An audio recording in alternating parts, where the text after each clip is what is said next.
Itukuzwe damu ya Kristo.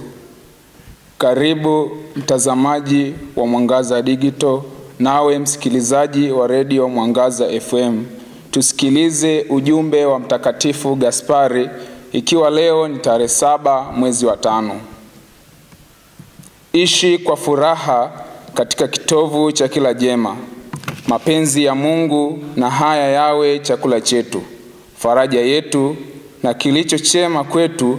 Tuishi ndani ya Mungu, kwa ajili ya Mungu na pamoja na Mungu. Ishi kwa furaha katika kitovu cha kila jema.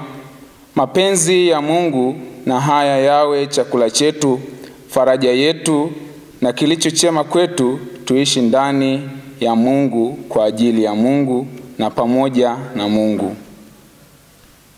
Ujumbe huu wa Mtakatifu Gaspari siku ya leo unatukumbusha mambo makubwa mawili. 1. Siku zote tuishi kwa furaha katika kitovu cha kila jema. 2.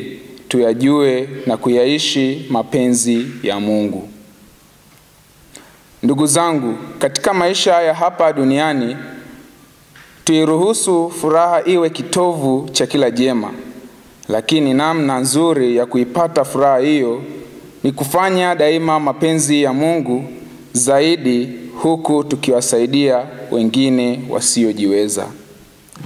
Katika Injili ya Yohane sura ya 4 aya 34 inaeleza ni kwa jinsi gani Yesu mwenyewe alipata furaha kwa kufanya mapenzi ya Baba yake. Yesu alisikika akiwaambia, chakula changu ndicho hichi, niyatende mapenzi yake aliyenipeleka, nikaimalize kazi yake.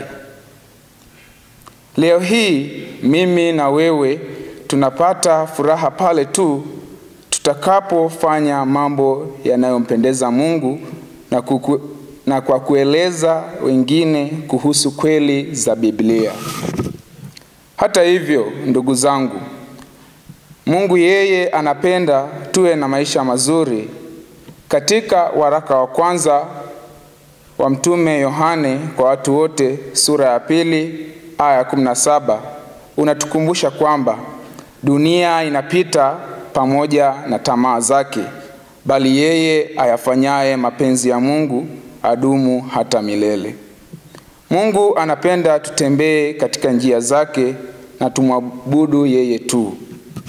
Hivyo basi, leo Mtakatifu Gaspari anatukumbusha sisi nasi tumuige Kristo. Yeye daima aliyafanya mapenzi ya Baba yake.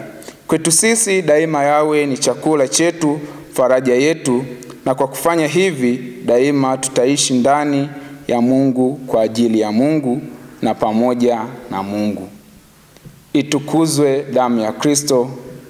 Niliyekuletea tafakari hii ni mimi Florence Exupa Masingo, frateri wa shirika la wamisionari wa damu takatifu sana.